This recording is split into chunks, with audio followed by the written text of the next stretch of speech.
Hello, and welcome to the lesson on correlation. It's a sensation about information included in your education, part of the examination, so here's the explanation to take under consideration. What should you know before this video? You should already be familiar with how to classify variables. That means tell whether they're nominal, ordinal, interval, and ratio, as well as how to make statistical hypotheses, meaning the null hypothesis and the alternate hypothesis. Now that we've got that out of the way, we can start to talk about correlation.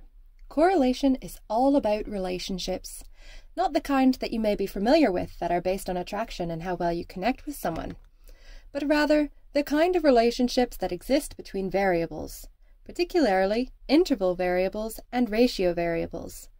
It's a fun bond between those variables indicating how well they get along with each other and can be quantified with the term correlation.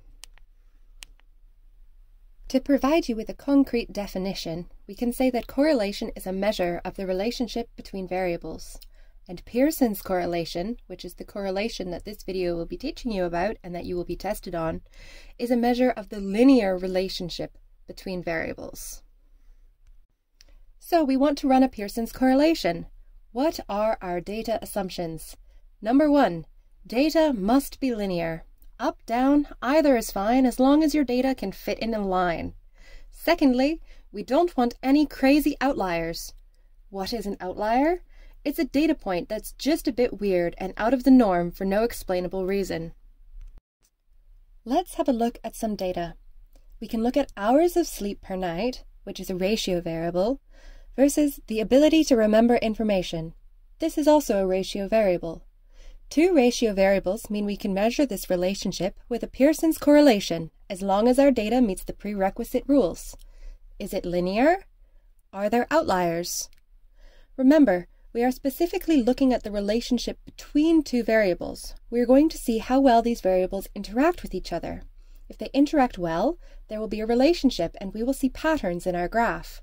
If they do not interact well, we will see no patterns or trends in our graph.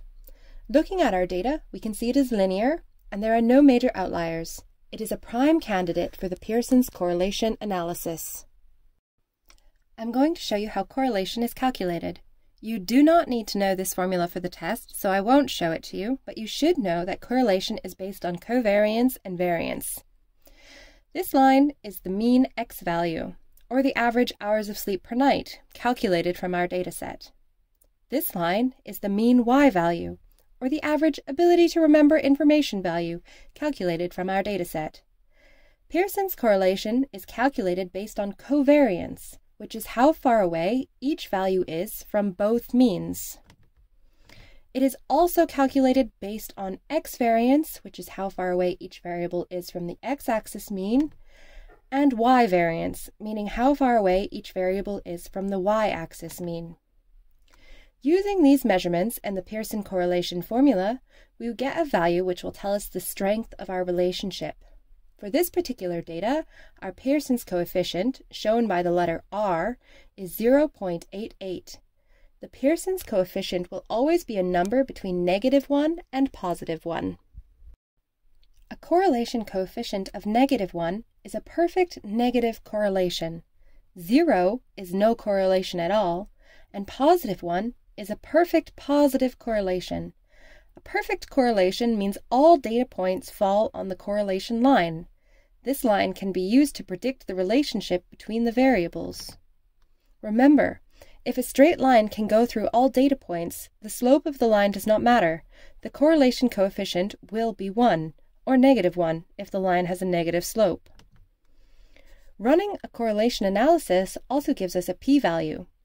This p-value is used to quantify our confidence in this proposed relationship. The smaller the p-value, the more confident we are in using this correlation to assume information about the variables provided. For example, the p-value for this correlation is 0.02.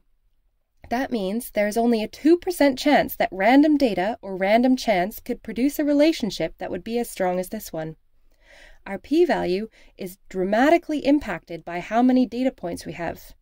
The more data points we have, the smaller our p-value will get and the more confidence we have in our inferred conclusions. P-values and correlation coefficients should always be used together in order to give reliable results.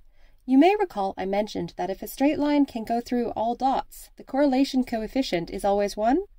This is also true when we only have 2 data points. However, then our p-value will be quite high because the chance that any random data could cause this is 100%.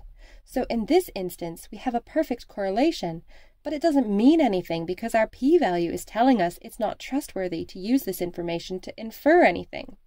However, if we add more data points, we can see that our correlation coefficient has decreased, but our p-value is now telling us that the relationship between these data are based on more than just random chance. In other words, our data has meaning now. To summarize, Pearson's correlation quantifies the strength of relationships between ratio interval data. Data should be linear and have no major outliers. If the relationship between the data is weak, you will get a Pearson's R that is closer to 0. If the relationship between the data is strong, you will get a Pearson's R that is closer to 1 or -1, depending on if your correlation is positive or negative. The p-value of the correlation analysis will tell us if we should use this relationship to infer information or not, and it is strongly influenced by how many data points you have. With that in mind, we have reached the end of this correlation learning clip. If you have any questions, please make note of them and bring them to class where either myself or my colleagues will endeavor to help you further. Thank you very much.